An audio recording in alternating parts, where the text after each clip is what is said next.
Heyo, Platman here. So I had an interesting conversation with my lady, and it kind of weirdly came about in interesting circumstances. I don't know. Uh, and effectively, what the subject of today is that Voldemort and Johnny Depp's character, I forget his gosh darn name, they were right. Or at least they had some elements that were correct. Now, I don't remember, and in talking to my lady, who is a, you have to excuse the extra noise. That's the animals that live with me. Those animals, they just do whatever they do. And see, they're doing things over there. That didn't really work. I got one of my cats. It's like, it's a box. I have to open it. I have to do the things. Oh my god. All the time with boxes. And it's just like, it doesn't matter if I have boxes. The only thing I can do is if I have boxes and I tape them. That's the only solution. So that they can spend time. Because we have a cacophony of things for our cats, obviously. But it's not enough. We have to have whatever. Also, fun fact, I got a new hat, which looks kind of snazzy. I'm like kind of liking it. Oh, hi. Hi, Peronis. Hi. Are you saying hi? Hi. This is Peronis.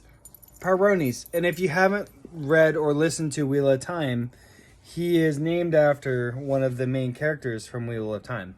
That's why we named him. My lady was super kind and let me name the dog. So there's that. I don't know how much luck I'm going to get with the kids, but the dog I got a name, so I guess there's that. All right, so here's why the villains of Harry Potter might have been right. Might have been right. So let me put it this way. In the Harry Potter universe, there's basically two types of people. There are magicians or mages, right? However you want to call them. People who have the spark. They don't really call it the spark, but people who have the magical ability, all right? And then you have people who don't, and often they're referred to as muggles. Now, it is not impossible for two muggles to make a human, a baby, that has the spark in them or has the ability to create magic. This is why you have Hermione, right? Because Hermione has it. And somehow, interestingly enough, J.K. Rowling really never dig into like how the magical community knows somebody has it. Because best believe that's kind of weird. I'm sorry, that's kind of weird. Like if I have a kid, and then all of a sudden the kid gets a letter via Owl saying, "Hey, welcome to this magic school." I'd be like, "What?" Like, I'm sorry, I'm looking this up on Yelp and Google and Firefox and DuckDuckGo, and I have no idea what Hogwarts is. Like, how am I supposed? And granted, the timeline on this thing is different. However, it's still material in the sense of like, I've never heard of Hogwarts, and you're saying my daughter, in the case of Hermione, all of a sudden can do magic? What? Like, I'm sorry, I've been watching over her every single day for the last like 12 years or 11 years, whatever. Like, no, she can't do magic. What are you talking about? So maybe I'm missing something because it has been a while since I've read the books. And in all fairness, I did read all of the books multiple times. So that's fine. I do enjoy this series. I'm going to get to the crux of it, which is, all right, so if we're to narrow it down, we have two types of people. We have magic people, non-magic people, okay? Magic, no magic. Magic, no magic. Got it. So the magic people are like, hey, we're doing our own thing. It's fine. We got this, like, we hide everything using magic. We kind of have our own sports games. We have our own Super Bowls. We have our own sports. We have our own thing. Blah, blah, blah. We'll just be over there. Don't worry about us, right? But occasionally we'll like, hey, let the non-magic people know, hey, that child of yours? Yeah, we want her. She's part of our team, actually. Fun fact, we actually did the numbers, And your child actually is part of our team. So we're going to like take her over here and educate her on our ways. She's still your daughter. We're not stealing your daughter. However, and you still need to pay us in our money because we don't take like euros or American dollars or like crypto. We don't take any of those things.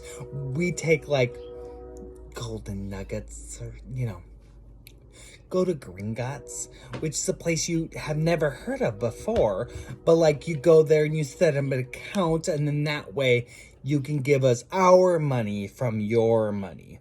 Like, just realize this is weird. Like, I actually I'm contemplating making a little funny thing where you have Hermione's parents that are like, WTF? Like, what? Like, I want to know. I want to see the letter. And maybe I should reread the first book. But I want to see the letter to like somebody who's not like magic associated, and they're like, "What? What is this? What are we supposed to do with this? Like, what? What do you mean my daughter or my child, my son, is like magically oriented and they're invited to this like super prestigious school? Like, what?" And imagine how that would be in like Russia with like one of the other schools. I forget what it's called, but there's like a Russian school and there's like a different school. There's a couple different schools later on they talk about. And it's like, what would the parent react to? Okay, but I so digress because that is not the point of what we're talking about. Okay, hold on. I got to handle my dog. All right, buddy. Outside. Okay. I have 2 dogs. Well, technically, I have 3 dogs. 2 of my German Shepherd dogs are, one is actually my parents, and one is mine. And they get into the whole thing. Anyways, whatever. Not to get too much distracted. Okay, so ultimately you have these 2 different groups. You have wizard and non-wizard, right? Okay. Well, the bad guys, their viewpoint is the non-wizard people are bad. They're bad. And I can actually understand their viewpoint. It occurred to me today, I was like, holy cannoli. Because if you think about it, if a wizard person sleeps with a non-wizard person, and they have a baby, what happens? Well, there's at least a 50-50 shot, probably more, of the baby not being a wizarding baby. So effectively, if you were to just go down the line of history, eventually what's going to happen is there's going to be nobody who can do wizarding things at all. Like, that's just science. Just science would strictly say that per the law, it's just a matter of time until the wizarding world dissipates and goes away because of breeding, because of people having sex and having babies. That's just law. That's just science, like basic science. So I could kind of understand how Voldemort, which I don't agree with, and then Johnny Depp's character, how they have the perception of like muggles are bad, right? And we need to get rid of humans. And like we need to attack and just decimate humans. Because technically speaking, humans are like a really light virus that will infect itself and burrow itself in your community and effectively wipe out the entire wizarding community. Like totally. And it's interesting because we've labeled them as the bad guys. But in actual fact, it's like maybe their ideas are wrong and their way that they're doing it is wrong. But perhaps their overall ideology is not necessarily wrong. Maybe it's just based. Where they're like, hey, look, I'm trying to save my people. So here would be a really bad analogy. But if you had a race of people, right, and you're like, I want to keep my race strong, but when we involve this other race of people, a nice Nike swoop there. All right, when we involve this other group of people, it'll diminish this and this will eventually, and then it'll just be this, right? And that's effectively what you have the villains of Harry Potter are subscribing to. They're like, hello, if we're looking ahead, we're looking 50, 100, 200 years down the road, from here all the way over there. We're looking at that and we're like, this is not good. And it's interesting because I have, and many other people, I'm sure, either didn't think about or didn't like, whatever, the bad guys are the bad guys. They're obvious. They kill people and it's horrible. However, if you're trying to save your group, your race, and it's not an immediate threat, but a long-term threat, like a little virus. Like if you've got a little virus, if you got the cold, right? And somebody was like, hey, we need to do this thing to like handle this virus, this little cold in your body. And you're like, well, that's kind of harsh. Like, why can't I eat chips or why can't I eat sugar for 2 days? Right? It's like, we have to not eat sugar for 2 days so your body's going to survive. Right? That sounds harsh. I like sugar. I like chips. You know, whatever. But if somebody told you that, you'd be like, but if it was a person in position of authority, you'd be like, oh, maybe they know what they're talking about. Maybe, perhaps. And therein lies the rub, is Voldemort or he who must not be named, and whatever Johnny Depp's character is, those guys, they had something. Now, I will say this. There's a humongous caveat that I have. And therein lies the general rub where you get people who may be right, but their solutions are totally wrong. And here's why. Because they're like, oh, actually, this is how we solve this problem. We're going to do this and this and this and this. And usually, almost all the time, their solutions require a lot of death, a lot of changing of people's opinions, and forcibly so, and just drastic measures. And death, right? Which is no bueno. Like, if that's your solution, if your go-to solution is, we need to kill a bunch of people, what we need to do is just execute the people that don't agree with my point. Then that does not make your point good. All right? It doesn't. It actually contradicts your whole point. I'm sorry. If you're telling me I have this brilliant, you could tell me I have the best cure for cancer. We should just kill all the people with cancer. Can't. I'm sorry. That's bad. If you have a solution for cancer and you're like, we need to sacrifice one person for every 100 people with cancer, I'm like, okay. So that would be cool in the sense of 100 people would be saved per one life lost. One could make that argument. However, you'd need to kind of square that circle and be like, did you actually do everything that you could possibly do? And I figured out a solution for Voldemort and his crony, Johnny Depp. Sorry, I don't know his name, and frankly, I don't feel like the two movies they made with Johnny Depp, and now they don't have a third with Johnny Depp, I don't feel like they did a good enough job, like, really explaining it. So, maybe I didn't read enough of the books or watch enough of the movies, and I'm sorry, but that's just my take on it. So, simply put, here's my solution for these bad guys. Like, if you want to do your thing, and I actually kind of subscribe and understand your perspective, if you want to do this thing, then here's what I would say. You need to create a separate group. You need to create a group of pure wizards. Like, pure as pure wizards, right? And diversify as much as possible. So include the Weasleys. Include other people who are just pure wizards. Because, and then have them mate with each other. Now, in the long term, that is going to be problematic. Because, ultimately, there is going to be some inbreeding. But in theory, if you have enough people, and I would love to know the math. If somebody knows the math on this, and they're like, to avoid inbreeding, the best possible way is to have over 100 separate families that are not breeded together at all.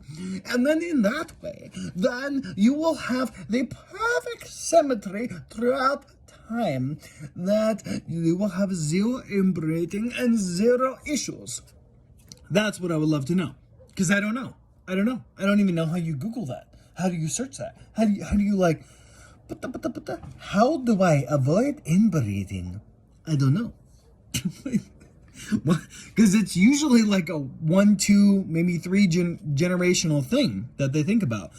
There are groups like in France and England, groups. There is the Royal personage, the royal, there are entities that exist.